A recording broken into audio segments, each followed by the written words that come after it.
एक कहानी जो मैं अक्सर कहा करता हूँ कि दो मित्र थे, एक बुद्धू और एक बुद्धिमान। मतलब एक पढ़ने में बड़ा बुद्धू था और एक पढ़ने में बड़ा बुद्धिमान था। एक जितना ही बुद्धिमान था दूसरा उतना ही दिमाग से पैदल था। दोनों में कोई तालमेल नहीं था पढ़ने में, लेकिन दोनों में दोस्ती थी, मित्रता थी। तो पहले का समय, अब तो बीए, एमए, बीकॉम करके भी लोग बेरोजगार रह जाते हैं। पहले मैट्रिक पास करने के बाद भी नौकरी मिल जाया करती थी। एक तो जल्दी लोग पढ़ते नहीं थे, लेकिन जो पढ़ लेता था वो नौकरी में चला जाता था। तो पहले का समय था और बुद्धिमान और बुद्धू दोनों एक साथ एक ही क्लास में पढ़ता था। तो जो बुद्धू था अर्थात जो कमज़ोर दिमाग वाला विद्यार्थी था, वो बुद्धिमान विद्यार्थी के नकल करके पास कर जाता था। वो अपना नहीं पढ़ता था, अपनी तैयारी नहीं करता था। वो क्रिकेट खेलता था, चित्रहार देखता था, दिन रात गाने सुनता था, बस इतना ही काम था। और जब परीक्षा का समय आता था तो बगल में बैठता था। पहले चोरी आराम से हो जाती थी, अब तो सीसीटीवी कैमरे लगा दिए गए। अब परीक्षा जहाँ होती है वहाँ पुलिस का कड़ा पहरा होता है और सीसीटीवी कैमरे लगे होते हैं कि कोई चोरी ना कर सके। तो पहले का समय था जहाँ कोई ज़्यादा कड़ाई नहीं थी, चोरी करके लोग पास हो जाते थे। तो बुद्धू विद्यार्थी जो था, कमज़ोर दिमाग वाला, वो चोरी कर लेता था, देख करके पास कर जाता था। इसी तरह से वो पहली से पास करते करते 8वीं 9वीं 10वीं कक्षा पास कर गया। अब लोगों को तो लगता था ये भी पढ़ता है, लेकिन सच ये था कि वो बुद्धू पढ़ता ही नहीं था। वो बस देख करके उतार देता था जो कहते हो। जो बुद्धिमान लड़का था वो भी पास कर जाता था। तो संजोग की बात थी, दोनों मैट्रिक पास कर गया। तो बुद्धिमान तो अपनी मेहनत से, अपनी तैयारी से, अपने भरोसे से पास किया था, लेकिन बुद्धू नकल करके पास किया था। उससे कोई पूछ दे कोई सवाल तो वो जवाब नहीं दे पाता था क्योंकि वो पढ़ा ही नहीं था। तो संजोग था कि नौकरी के लिए दोनों ने फॉर्म भरा, दोनों पास कर गया और नौकरी में दोनों इंटरव्यू के लिए बुलाए गए, दोनों सेलेक्ट हो गए। अब लिखित परीक्षा में तो नकल करके पास हो गया, लेकिन इंटरव्यू मौखिक था। अब वहाँ मामला फंसने वाला था, अब वहाँ बात अटकने वाली थी। लेकिन बुद्धू ने ये सोचा कि जब अब तक नकल करके पास हो गए तो इंटरव्यू में भी नकल करके पास हो जाएंगे। और जब इंटरव्यू का बिल्कुल समय आ गया तो जो तेज विद्यार्थी था, जो बुद्धिमान था, वो पहले बुलाया गया क्योंकि उसका रोल नंबर पहले था।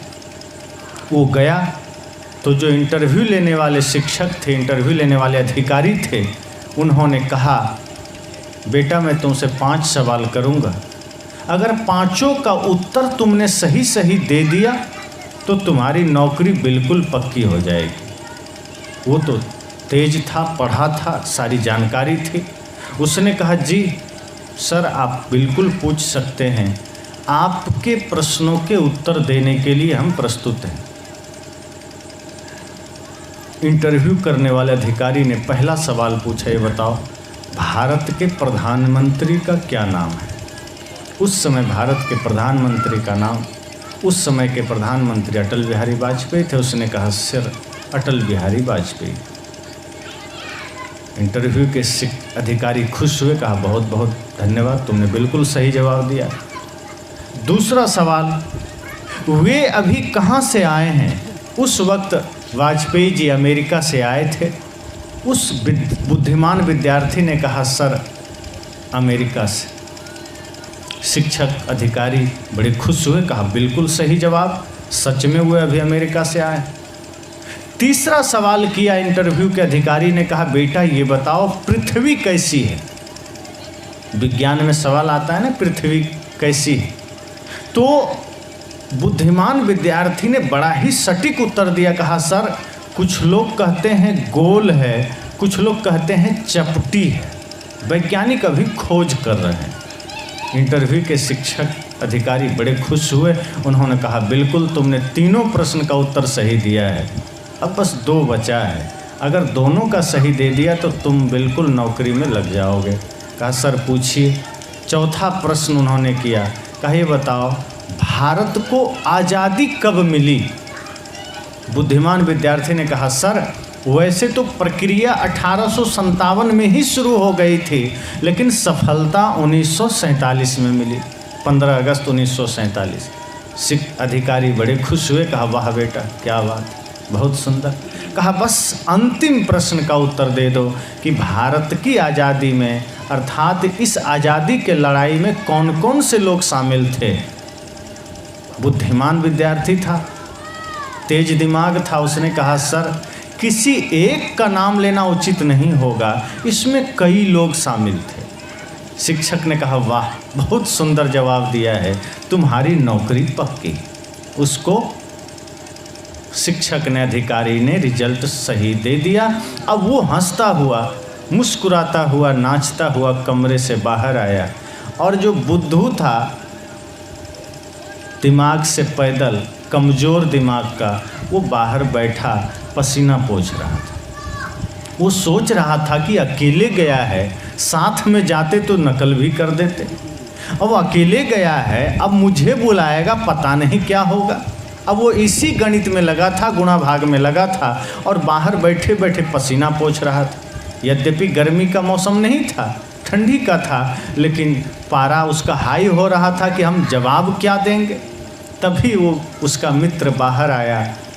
बुद्धू ने कहा मित्र तुम पास हो गए? बुद्धिमान ने कहा बिल्कुल मैं पास हो गया। 5 सवाल पूछे गए, 5 का जवाब मैंने सही दिया। बुद्धू ने कहा मित्र हमको भी जल्दी जल्दी वही उत्तर प्रश्न बता दो ताकि हम भी जल्दी से बता देंगे। बुद्धिमान ने कहा कोई ज़रूरी है कि यही प्रश्न पूछा जाएगा? बुद्धू ने कहा क्या पता यही पूछा जाए, और हो सकता है अब तक सही हुआ है, अब तक हम तुम्हारा नकल करके यहाँ तक पहुँचे हैं, हो सकता है आज भी वही बात हो जाए और हम पास कर जाएं। और वैसे भी हम तो बचपन के मित्र हैं, हम तो तुम्हारे साथ पले बढ़े हैं, तुम्हारे ही नकल करके हम आज यहाँ तक पहुँचे हैं, इसलिए कृपया तुम बता दो। बुद्धिमान सोचता है क्या दिक्कत, बता देते हैं, आज तक हमारा नकल करके यहाँ तक पहुँचा है, मित्र है, बता देते हैं। उसने कहा तो सुनो जल्दी। पहला प्रश्न पूछा गया भारत के प्रधानमंत्री का क्या नाम है, तो इसका उत्तर देना अटल बिहारी वाजपेयी। दूसरा प्रश्न पूछा गया वे अभी कहाँ से आए हैं, बस उत्तर देने ही वाला था, उधर घंटी बज गई। अब जैसे ही घंटी बज गई बुद्धू कहता है मित्र रुको रुको रुको, अगर तुम प्रश्न और उत्तर दोनों बताओगे तो समय बहुत हो जाएगा और समय तो ऐसे ही निकल जाएगा, फिर मेरा तो इंटरव्यू नहीं होगा और हम ऐसे ही फेल हो जाएंगे। ऐसा करो तुम जल्दी जल्दी सिर्फ उत्तर बता दो, एक तरफ से उत्तर बता दो, मैं जल्दी जल्दी वही बता दूंगा। बुद्धू तो अपना दिमाग लगाया।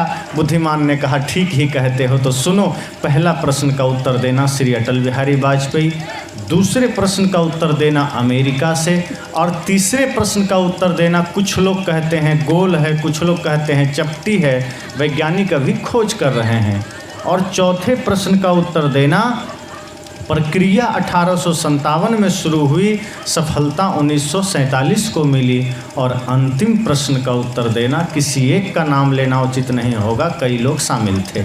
अब बुद्धू तो बस एक तरफ से वही उत्तर को रटने लगा कि हमको कहीं पहला दूसरे में ना चला, पहला चौथे में ना चला जाए, चौथा पहले में ना चला आवे, इसलिए क्रम से याद रखना है। और धीरे धीरे इंटरव्यू कमरे की ओर जाने लगा जहाँ इंटरव्यू होना था। अब उसको कुछ पता नहीं चल रहा है कि वो जा कहाँ रहा है, क्योंकि उसके दिल दिमाग में, मन मस्तिष्क में वही उत्तर घूम रहा है कि हमको 1 से 5 तक भली भांति याद रखना है।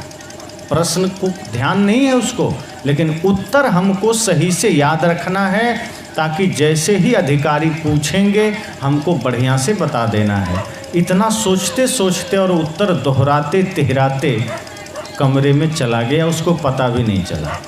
और इंटरव्यू लेने वाले अधिकारी तो भांप गए कि लगता है ये दिमाग से पैदल, क्योंकि ये कब का आ चुका, न प्रणाम किया न अभिवादन किया, ये आ करके अब तक ही पसीना से लथपथ है, जबकि एसी भी चल रही होगी, कूलर की हवा भी आ रही होगी। तभी अधिकारी धीरे से उनके पास आए, उसके कंधे पर हाथ रखे और वो सोचते हैं इसको पहले प्रश्नोत्तर बाद में पहले इसका परिचय पूछ लें कि ये है कौन, कहाँ से आया है। तो कंधे पर हाथ रखते हैं और कहते हैं बेटा तुम्हारा क्या नाम है। अब वो ऐसा लगा जैसे कि उसको पहला प्रश्न पूछ लिया गया है। वो झट से कहता है सर अटल बिहारी वाजपेयी। अब मास्टर भी सोचते हैं अरे ये अटल बिहारी वाजपेयी हमारे बीच कहाँ से आ गए। फिर मास्टर अधिकारी ने सोचा हो सकता है एक ही नाम का दो व्यक्ति होता है, क्या पता इसका भी नाम अटल बिहारी वाजपेयी। तब शिक्षक ने सोचा अच्छा चलो अब अगला सवाल हम करते हैं। फिर कंधे पर हाथ रख के पूछता है बेटा तुम कहाँ से आए हो। उसको झट से लगा शायद दूसरा सवाल पूछ लिया गया है, क्योंकि माइंड कहीं और था। वो झट से बोलता है सर अमेरिका से। अब मास्टर का दिमाग चकराया, कहा रे हमने ये विज्ञापन, हमारा ये नौकरी बिहार के लिए है, स्टेट लेवल पर है, ये अमेरिका का लड़का यहाँ कैसे आ गया फॉर्म भरने। तब मास्टर को थोड़ा गुस्सा आया। उसने कहा बेवकूफ़ तुम्हारी बुद्धि कैसी है। उसको लगा ये तीसरा प्रश्न शुरू हो गया। उसने कहा सर कुछ लोग कहते हैं गोल है, कुछ लोग कहते हैं चपटी है, वैज्ञानिक अभी खोज कर रहे हैं। अब तो मास्टर को और भी गुस्सा आया, कहा बेवकूफ़ तो कब पैदा हो गया। उसे लगा ये चौथा प्रश्न है। कहा सर प्रक्रिया तो 1857 में शुरू हो गई थी, लेकिन सफलता 1947 को मिली। अब मास्टर तो गुस्से से लाल पीले हो गए। उसे लगा ये कैसे विद्यार्थी से पाला पड़ गया। कहा बेवकूफ़ तुझे किसने पैदा कर दिया। उसे लगा ये बिल्कुल पांचवा सवाल है। कहा सर किसी एक का नाम लेना उचित नहीं होगा, कई लोग का हाथ। और मास्टर अपना सिर ठोंक लिए। कहा तुम जैसे विद्यार्थी अगर हमारे पास आ गए तो तुम तो ठीक रहोगे, हमें पागल खाना जाना पड़ जाएगा। और वो पास नहीं हुआ। इतना सब नाटक होने के बाद भी बेइज्जती हुई सो अलग, नाम खराब हुआ सो अलग, लेकिन इंटरव्यू में पास नहीं हुआ और अपमानित करके उसे अधिकारी ने भेज दिया। परिणाम क्या निकले। पहली कक्षा से उसने नकल कर कर के 10वीं तक गया। इंटरव्यू में भी नकल करना चाहा, लेकिन कब तक। आप बहुत ज़्यादा भरोसे किसी पर करके चलेंगे, बहुत ज़्यादा दूसरे की नकल करेंगे, लेकिन कब तक। एक समय ऐसा आएगा जब आपको आपकी शक्ति की ज़रूरत पड़ेगी, आपको आपके ज्ञान की ज़रूरत पड़ेगी, आपको आपके सामर्थ्य की ज़रूरत पड़ेगी। अगर आप दूसरे के सामर्थ्य से चल रहे हैं तो कब तक चलेंगे। इसलिए आज समस्या यह है कि हम अपने सामर्थ्य के साथ चलते ही नहीं, हम नकल में पड़ जाते हैं, दूसरे की नकल करते हैं। हाँ लेकिन ध्यान दीजिए, नकल करिए, अच्छे की करिए, लेकिन लोग अच्छे की नकल नहीं करता। कोई बीड़ी पीता है तो लोग बीड़ी पीने लगता है, बीड़ी पीने वालों की नकल हो जाती है। कोई सिगरेट पीता है तो आदमी नकल करके सिगरेट पीने लग जाता है। कोई निंदा शिकायत करता है तो आदमी निंदा शिकायत सीख जाता है। कोई झूठ बोलता है तो उसका नकल करके झूठ बोलने लग जाता है। कोई गलत काम करता है उसका नकल करके गलत काम करने लग जाता है। कोई चोरी करता है तो आदमी उसका गलत संगत करके चोरी करना सीख जाता है। लेकिन कोई धर्मात्मा है, कोई पुण्यात्मा है, कोई महात्मा है, कोई शुद्ध आत्मा है, कोई ज्ञानी है, तो उसका नकल करके हम अच्छे नहीं बनते। किसी ने श्रवण कुमार की तरह अपने माँ बाप की सेवा की है तो कितने बच्चे हैं जो उनकी नकल करते हैं। राम जी अपने सौतेली माँ के कहने पर जंगल चले गए, कितने लोग हैं जो राम जी की नकल करते हैं। रावण की नकल तो सब कर लेते हैं कि भाई को लात मार देना, पर स्त्री पर कुदृष्टि करना, दूसरे के धन पर नज़र रखना, निंदा करना, शिकायत करना, नशा करना, मदिरा पान करना, मांस मछली खाना, ये किसका नकल है? ये रावण की नकल करना हुआ। तो रावण की नकल तो आदमी आसानी से कर लेता है, पर पूजा राम जी की करता है। लेकिन राम जी की नकल कौन कौन करता है? कोई नहीं करता।